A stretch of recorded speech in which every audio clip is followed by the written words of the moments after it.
This is A Game. Fast acting, long lasting, with no side effects.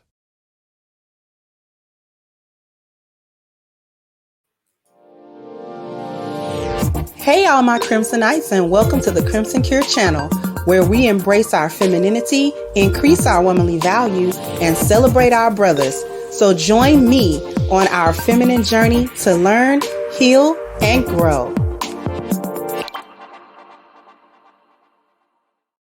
Hey there, my Crimsonites, and welcome to the Crimson Cure channel. I'm your host, femininity coach, and author of the Crimson Cure, and this is my perspective. So we're talking about how Black women keep men in sexless marriages.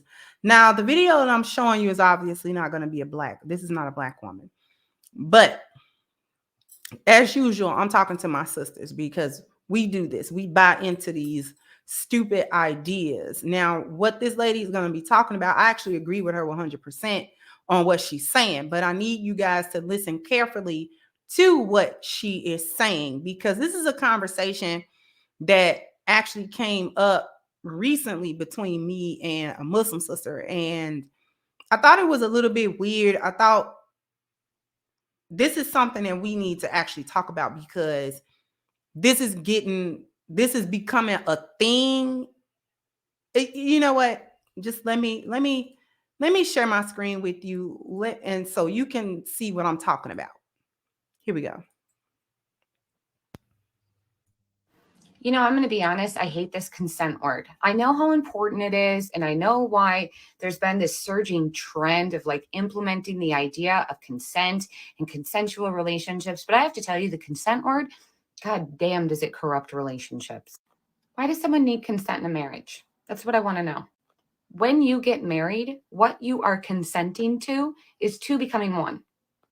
For me, what that means is my body is not just my body anymore. It's now my husband's. But you know what that also means? His body isn't just his body anymore. It's mine. Two became one. And when I got married, I died to the self, okay? Like I died to individualism. I died to the self. My husband did the same thing. He died to his individual self.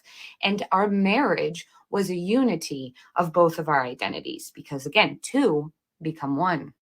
Now, I'm not saying marriage is a license to do whatever you want. I disagree with that idea completely. But marriage is a sacrament. We pledge vows to one another. We take oaths to each other on an altar where we've already sacrificed our individual selves to unite the two into one.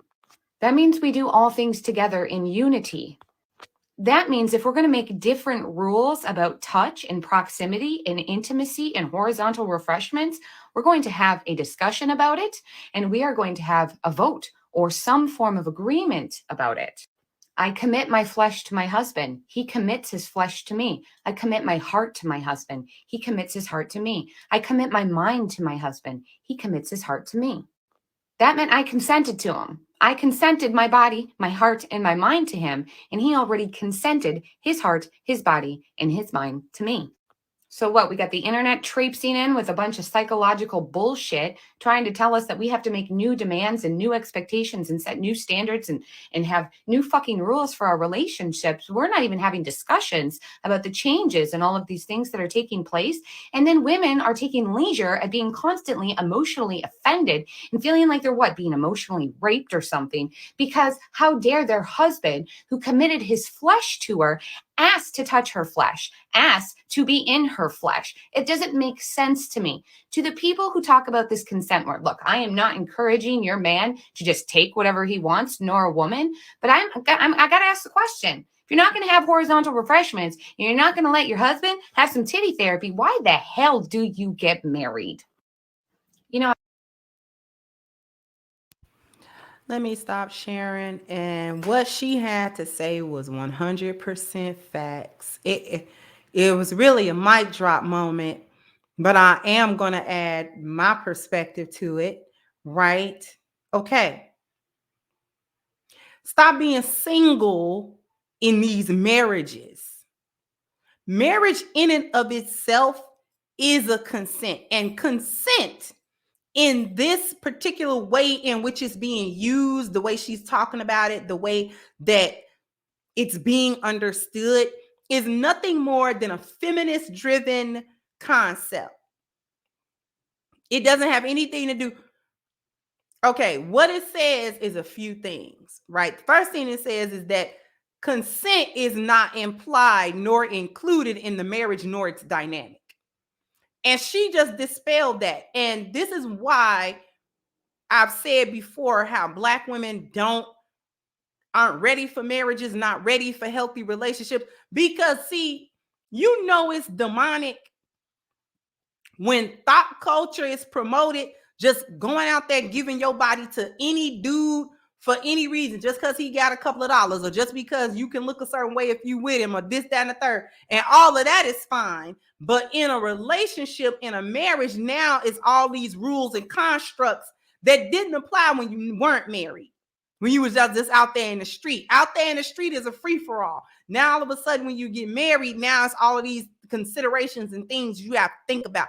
And see, that right there is backwards. But anyway, it implies that women maintain gatekeeping of sex after marriage, and that her sexual energy and her physical sexual self, her body, is not to be made available to her husband on demand. That's number one. When they start talking this consent stuff in the confine of a marriage, they're telling women that you still gatekeep sex. No, you don't. In a marriage, you don't. That gatekeeping is done. It's done because that's the whole point of it. And see, y'all are confused about it because we've been steeped in thought culture so long that you can't even fathom where there was a time where sex was not something that you ever did outside of marriage to begin with. But don't nobody want to talk about that. Sex was something that you didn't do outside the confine of a marriage. So that was like a driving force of it too. Not only was it all of these other things that was attached to being married, but there was also that sexual component. Like, okay, because a lot of that was driven religiously and spiritually. So a lot of people across the world was like, you know what? I'm not able to fornicate. So in order to keep ourselves out of that category, we need to be married in holy matrimony to get that off, so that we can do that and not be spiritually like in a bad way, or be sinful while we engage in something that is actually natural to us, which is the desire for sex. And we all know that, whether you Christian, whether you were Jewish, whether you Muslim, and there are plenty of other cultures and spiritual systems that are on that same wavelength. You gotta have some type of connection with this person before you can engage in the sexual connection. It's not a free-for-all. However you do that, it can't be a free-for-all in the society. Somebody gotta have responsibility in this area, because the sex can bring forth children. And so somebody gotta be responsible for that. So you can't do a free-for-all. Whether that come under a spiritual cover, whether that come under a religious cover, or whatever the case may be. And too many of us can't even fathom a time where it was like, you got to get married to do that.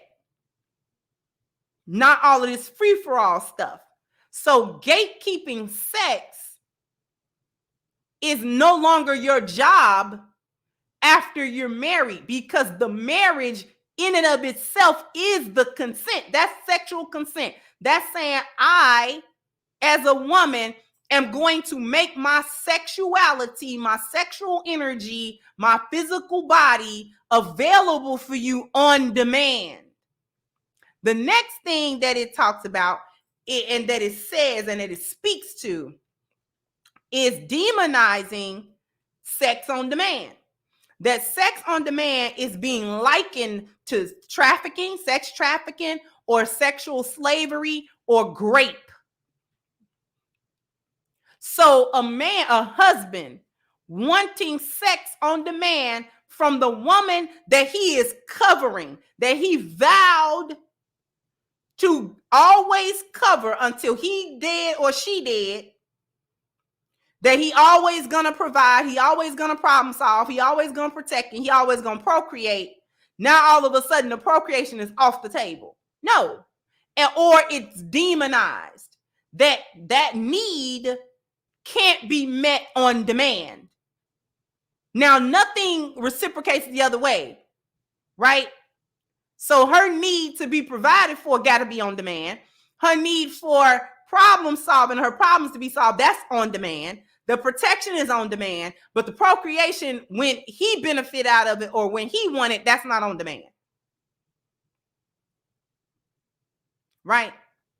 And so by demonizing a man's sexual desire for his wife, that's being portrayed as a predatory instinct that he inflicts on his wife, whether she give quote unquote consent or not. You understand?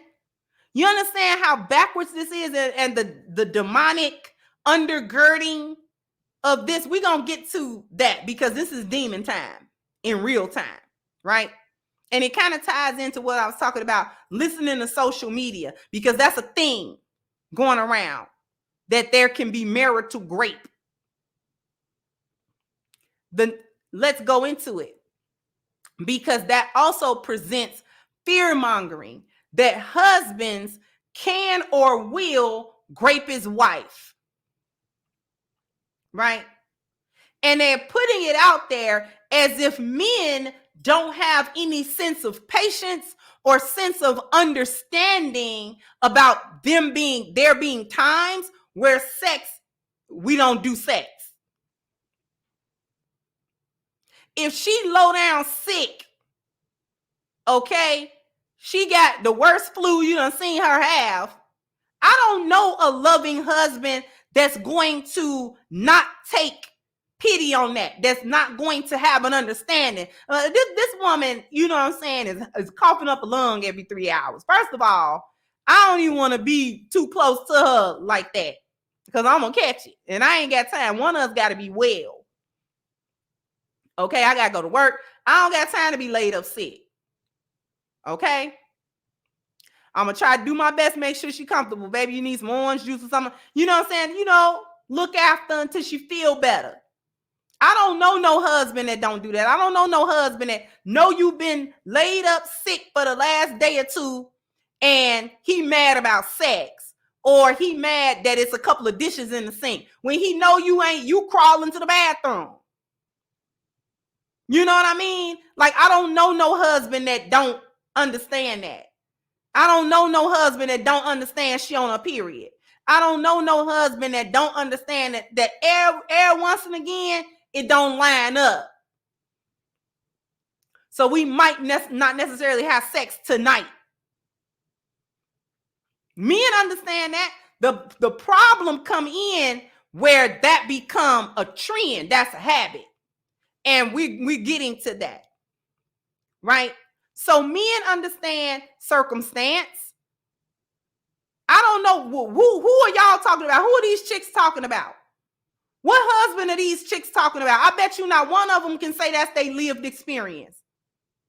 Whether you got a man you married to and he clunk you upside the head every time he wants sex and grape you and beat you up and all that kind of stuff, and you just never have a say so and you never want it.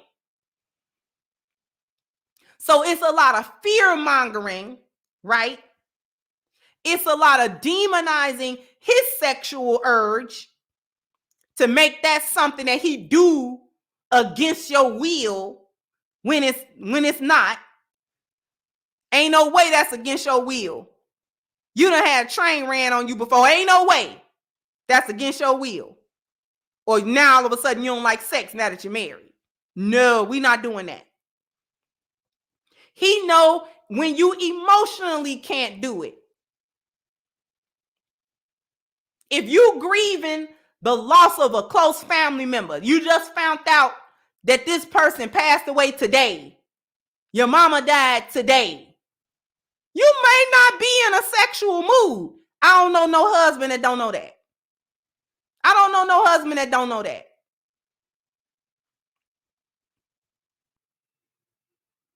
I don't know a husband that wouldn't support you in that situation or only think about his desire in that very moment. Now, that don't mean you ain't gonna never have sex. You can't grieve for 6 months and don't give me none. But you know what I mean? Just in that moment, you know.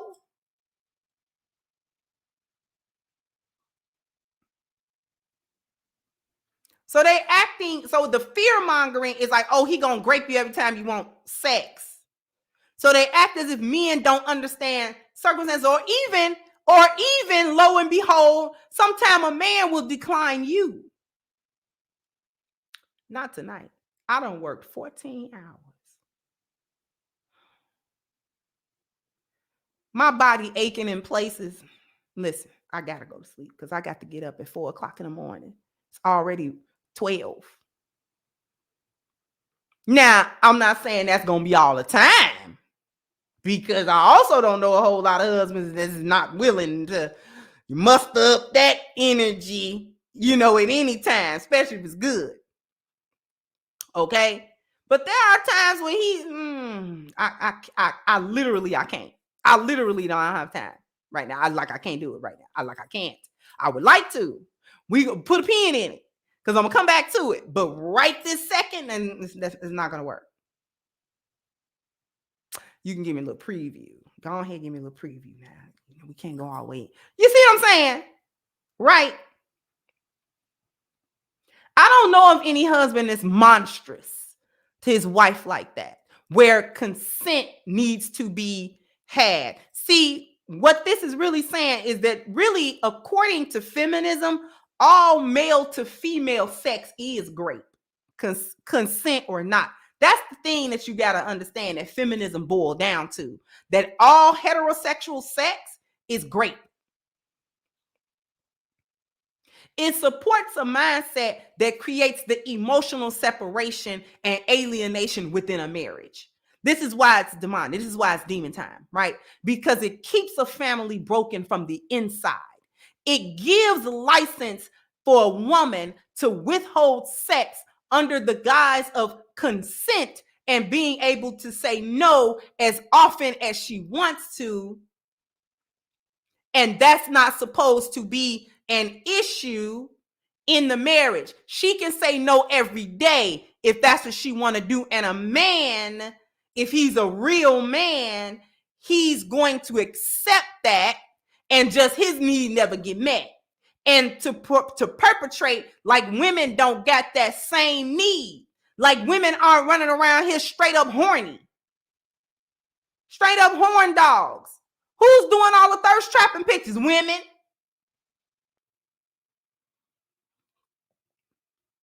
Who always want to get flued out? Women. Who always trying to get a man to pay for some kitty cat? Women. Women are doing that. So you can't have thought culture and great culture at the same time. You can't have women running around here giving a cootie cat away like a soup line, and then at the same time she's too timid, you know, and she don't really want sex but once a year. And then if her husband wants it more than that, he's a monster. Like, we're not playing that game. And the reason why it's demon time is because it creates that. It breaks the family from the inside, right? Because it gives permission to a woman to not fulfill her husband's needs, thereby creating a problem within the marriage between the two. And then it sets him up to go outside of the marriage to get his needs met. Now, when he do that, now he's wrong. And he's insensitive. And he's a cheater and a liar and this and that. Now you got to divorce him. Right? Because there's never any such thing as a woman having to take a step back and look at herself and how she's been acting to that lead up to that. That lead up to him looking outside of the marriage for getting his needs met. He just supposed to not get his needs met, and then you sit there and, you know, be a feminist. Like, So part of the issue, reason why it's demon time, is it because it generates an issue. It creates a problem where there is none. And then it introduces a demonic way to solve it. The problem that don't exist is that husbands are raping their wives on this mass scale, and now we need to talk about it. That's a problem that doesn't actually exist. And so the demonic resolution to the problem is for women to start denying men on a regular basis, denying their husband sex under the guise of, I don't consent to it. And if that picks up, they're gonna expand legal policies to cover it. Because some states may or may not have a little something on the books about it, but they're gonna start expanding the legal policies that a man can be charged with rape inside his marriage, and that trying to turn her on will be coercion. Doing foreplay and stuff like that, that's coercion. They're gonna start applying the same thing that a thought can say that happened to her. A married woman, gonna be able to say the same thing and level them same charges against her husband. Watch what I say, because it operates to break the family. That's why they're gonna do it, and that's where demon time come from. Anyway, before we sign out of here, I want to bring everybody's attention to the fact that you can now purchase my new book, Reclaiming the Black Feminine, from my website, crimsoncure.com. The books are going to become available for shipping December the 15th. So you can go ahead and go to the website, like I said, crimsoncure.com, and make a purchase for the book. The link to that website is going to be in the description box. Also, let's not forget that we are still holding Black Lives Matter accountable for their more than $100 million theft and misused donations. So we are currently working this 6-step initiative in order to really actually support Black communities in the ways that Black Lives Matter organization promised to do, but did not deliver in doing. So if you want to become part of holding Black Lives Matter accountable, please go ahead, and in the description box is the link to the petition. Please click it, sign it, share it, and contribute to it. Also, jump down in the comment section. Let me know what you think. Like, share, subscribe to the channel if you have not. Once again, I'm your host of Crimson Cure, and this was my perspective. Bye-bye, Crimsonites.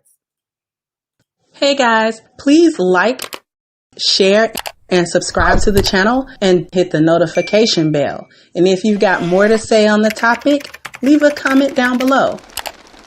Also, don't forget to support our sponsor, who so graciously supports this channel, by clicking the description box and the link for A-Game at agameherbal.com. You can go ahead and get a 10% discount off of your next purchase using the code Kendra10. This has been yet another Crimson Cure production, and I'll catch you guys on the next one.